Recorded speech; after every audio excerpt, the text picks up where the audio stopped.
Hello बच्चों, कैसे हैं? बढ़िया। चलिए बच्चों, आज की पढ़ाई हम सब बच्चे शुरू करते हैं। हेरोन के सूत्र का प्रयोग। हेरोन के सूत्र का प्रयोग करके, ये आप किताब में दिया है बच्चों, क्वेश्चन नंबर 3 है।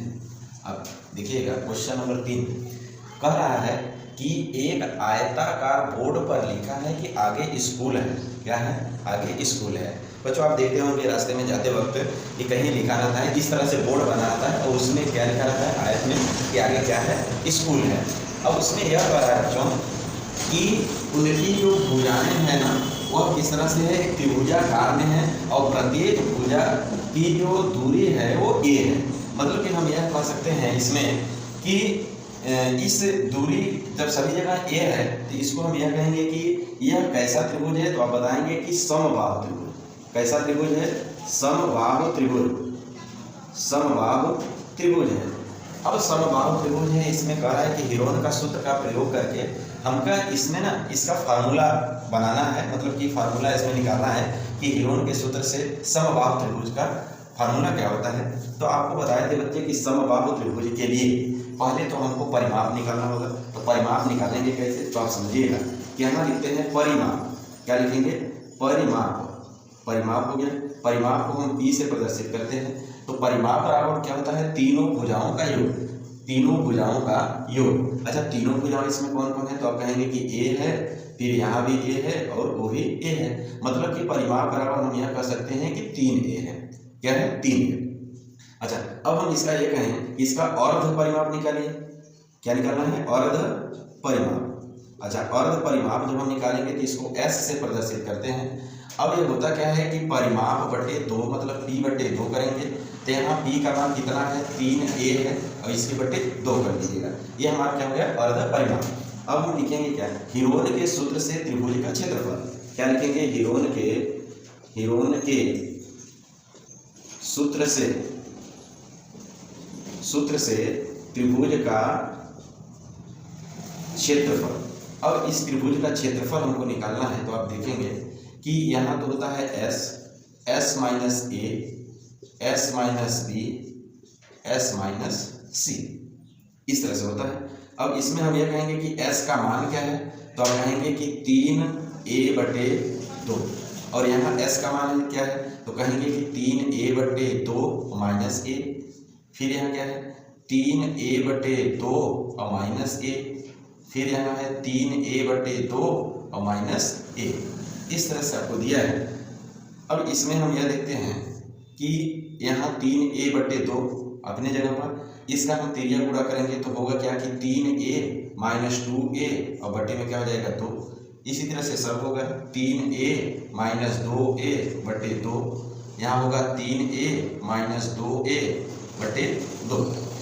अब इसमें आपको यह ध्यान देना है कि इस वाले को 3a में से 2a को घटाएंगे तो पहले लिखेंगे कि 3a बटे 2 गुणा, यहाँ 3a में से 2a घटाएंगे तो कहेंगे कि a बटे 2 गुणे। अब यहाँ 3a में से 2a घटा देंगे तो a बटे 2 गुणे, फिर यहाँ भी a बटे 2। अब इस तरह से आपको इसमें देखेंगे कि कितने 2 मिले हैं तो आप कहेंगे कि 4 है। अब हम 2 का क्या कर देंगे? जोड़ा बना देंगे। अच्छा, a कितनी बार है? तो आप कहेंगे कि 4 बार है। तो a का भी जोड़ा बनेगा। तो आप यहाँ देखेंगे कि a कितनी बार? अच्छा, 2 बार जोड़ा मिला तो 2a को बाहर निकाल दिए बटे 2 कितनी बार? तो कहेंगे कि 2 बार है। तो यहाँ भी 2 का जोड़ा बना देंगे। अच्छा, बचा क्या? तो आप बताएंगे कि बचा है सिर्फ कड़ी में 3। तो अब यहाँ से ध्यान दीजिए कि हम यह कर सकते हैं कि a का स्क्वायर कड़ी में 3 और बटे कितना है? कहेंगे कि 4। 2 दूना 4 हो जाएगा। यह हमारा इस बोर्ड का क्षेत्रफल है। जो ये बोर्ड है इसका क्या आया है? क्षेत्रफल निकला। अब आगे इसमें यह कह रहा है कि इस बोर्ड का क्षेत्रफल जो है इतना निकला और इसका परिमाप हमको दिया है। मतलब परिमाप दिया है तो परिमाप कितना होगा? तो आप बताएंगे कि परिमाप क्या होता है? परिमाप P से प्रदर्शित करते हैं। अच्छा, दिया है कितना है? कितना है परिमाप? तो आप कहेंगे कि 180 है। 180 किताब में दिया है, किताब बच्चों खोलकर देखिएगा, 180 है। अब परिमाप का कितना होता है? तो आप कहेंगे कि 3a होता है। 3a बराबर कितना हो गया? 180। तो आप कहेंगे कि a बराबर कितना होगा? 180 और बटे के 2 होगा। अब इसको काट दीजिएगा, तो जैसे ही हम काटेंगे इसको 3 होगा, सॉरी 180/3, तो अब काटेंगे तो कहेंगे कि 60 हो जाएगा। ए का मान मतलब इसमें देखिएगा ए का मान 60, इसका भी इसका। अब हमको निकालना क्या है, इसी का क्षेत्रफल। तो आप यहाँ देखिएगा कि त्रिभुज का क्षेत्रफल, अभी हमने त्रिभुज का क्षेत्रफल का सूत्र यहाँ पर निकाला है। तो यहाँ देखे हैं कि ए का स्क्वायर का मतलब यह है कि हम 60 × 60 करनी में कितना है, कहेंगे कि 3, और बटे कितना है, यहाँ से देखिएगा अलग है। अब बटे में 4 होगा, 4 से काटेंगे, 4 × 4 और 15 चौका 60, तो 15 बार में कट गया, तो बचा क्या, तो हम कहेंगे कि 15 और × 60 और करनी में 3 बचेगा। अब यहाँ से अब ध्यान दीजिए, तो 15 छक्का 90, मतलब कि 90 तो हो गया, 1 0 और बढ़ा दीजिएगा, और यहाँ करनी में 3। ये बच्चों इसका आंसर है। ठीक, इस वाले क्वेश्चन का आंसर 2 दिया है। एक तो आपको इसका सिद्ध करना था कि इसका त्रिभुज का क्षेत्रफल क्या होगा, तो हमने सिद्ध किया। इस त्रिभुज का क्षेत्रफल a² करनी में 4, सॉरी a² करनी में 3/4 होगा। अब इस त्रिभुज का परिमाप हमको दिया था, तो परिमाप p बराबर हमको दिया 180, तो p कितना होता है, तो आप कहेंगे कि 3 है, तो 3 a बराबर हो गया 180, तो a बराबर हम कहेंगे कि 180/3। अब यहाँ a का मान कितना हो गया, 60 हो गया। अब सूत्र में हमने यह देखा था कि a² है, मतलब कि जो 60 है इसको 2 बार हम लिख सकते हैं, इसका स्क्वायर है, तो 4 से काटेंगे, 4 × 4 और 15 चौका 60, और 5 का 15 का इस 60 में गुणा करेंगे तो हो जाएगा 900 कड़ी में 3। चलिए अब हम देखते हैं अगला क्वेश्चन। चलिए बच्चों देखिएगा अगला क्वेश्चन।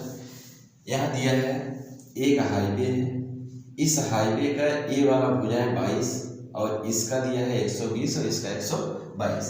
अब इनका ना एक करता क्या है कि ये देखेंगे कि हाईवे के बगल में यह जो जगह बचा रहता है, यह एक कंपनी किराए पर लेती है।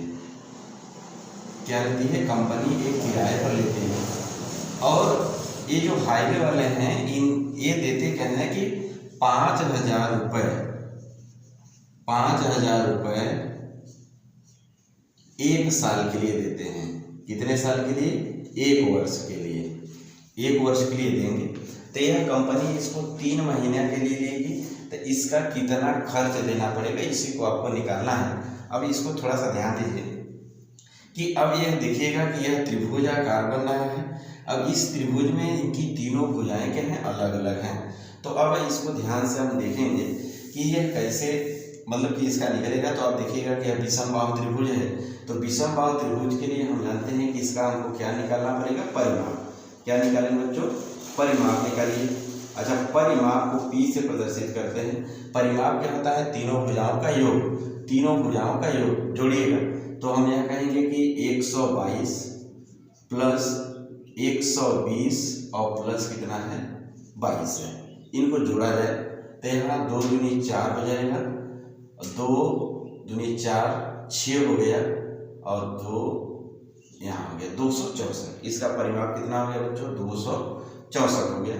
अब हम कहेंगे कि इसका अर्ध परिमाप क्या है, अर्ध परिमाप।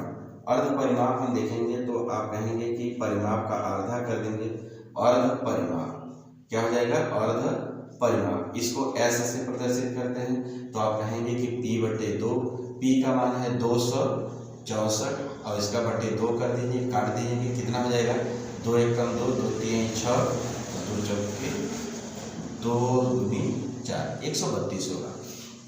अब इसका क्षेत्रफल निकालेंगे तो हम कहेंगे हीरोन के सूत्र से, हीरोन के सूत्र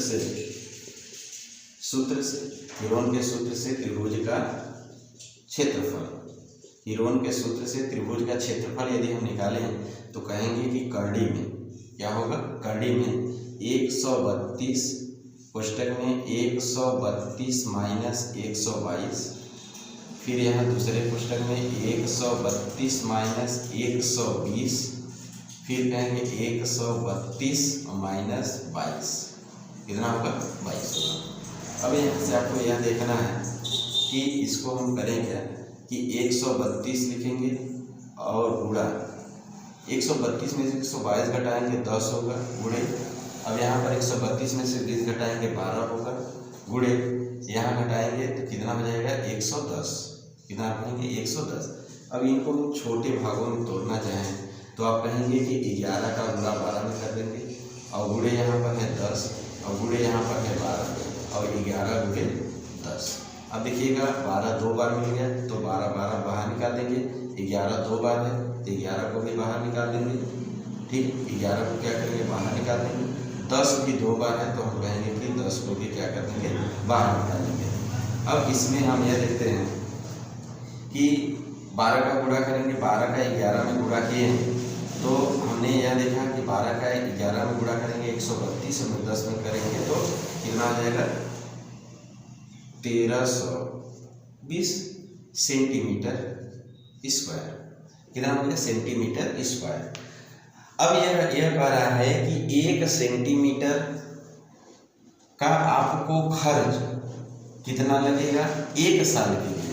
1 सेंटीमीटर का खर्च 5000 रुपये 1 वर्ष के लिए लगता है। चलिए ठीक है, हमको निकालना कितने के लिए है 1320 सेंटीमीटर का है।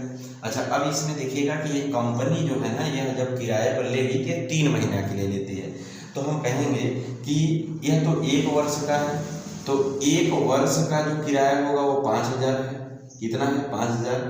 तो 1 वर्ष में महीना कितने होंगे 1 वर्ष है और 1 वर्ष में 12 महीना तो 12 महीने का किराया कितना है तो आप बताएंगे 5000 है। तो आप कहेंगे कि 1 महीने का 1 मंथ हो गया, 1 मंथ का हमको किराया अगर निकालना होगा तो हम कहेंगे कि 5000 और कितना हो जाएगा बटे 12। अच्छा, इसको काटिएगा तो 12 तिया 12 12 12 दूनी 24 12 तिया 36 12 चौक 48 12 चौके 48 हो गया। फिर यहाँ बचेगा 2 हो गया 20, ठीक है, तो 12 एकम 12 हो गया। फिर इसमें आपको देखना है 12 चौके 48 हो गया, फिर 20 हो गया, 12 एकम 12, फिर बचेगा 80 तो 12 पंजे 60 12 छके 72 12 छके 72 दशमलव लगा दीजिएगा, फिर बचेगा 80 तो फिर 12 छके 72 80 हो गया, 12 छके 72। अब बस गई इतना हो गया। मतलब 1 महीने का खर्च हमको कितना लग जाएगा तो आप कहेंगे कि 416.6 रुपये। अच्छा, ये कितने सेंटीमीटर के लिए तो आप कहेंगे 1 सेंटीमीटर स्क्वायर के लिए। ऐसे ही हमको कितने सेंटीमीटर स्क्वायर के लिए चाहिए तो आप कहेंगे कि इतने के लिए 1220 सेंटीमीटर स्क्वायर के लिए। तो अच्छा, अब यह 1 मंथ का है तो हम कहेंगे कि 1320 और गुणे 416.6। अच्छा, गुणे 1 महीने का है, अगर हम 3 का इसी में गुणा कर दें तो आपका आंसर हो जाएगा। तो आंसर आएगा 165 के बाद 4 जीरो, इतना रुपए लगेगा। इसको क्या है कि वह कंपनी लेगी और उस पर क्या करना है ना कि कंपनी लेकर के इस पर अपना एडवर्टाइजमेंट करेगी इस वाले को। यहाँ आप देखेंगे हाईवे के बगल में इस तरह से जगह आपको छुड़े रहते हैं, वह कंपनी लेगी। यह कितने महीने का खर्च है तो आप बताएंगे कि 3 महीने का खर्च। 3 महीने का खर्च कितना है 16 इकाई रहे सैकड़ा हजार 10,000 लाख, तो 1,65,000 रुपया एक कंपनी आपको देगी। तो इसमें आपको यह ध्यान देना है कि इस कंपनी ने इतना रुपए देगी कितने महीने के लिए 3 महीने के लिए। और हमसे ही 3 महीने का पूछा था। 1 मंथ का 1 सेंटीमीटर का इतना होगा तो हमको 1 महीने के लिए देखेंगे 1 महीने के लिए इतना सेंटीमीटर पर, और हमको कितने के लिए चाहिए 3 महीने के लिए, तो 3 का इसी में गुणा कर देंगे हो जाएगा। चलिए मिलते हैं नेक्स्ट वीडियो में अगले क्वेश्चन के साथ।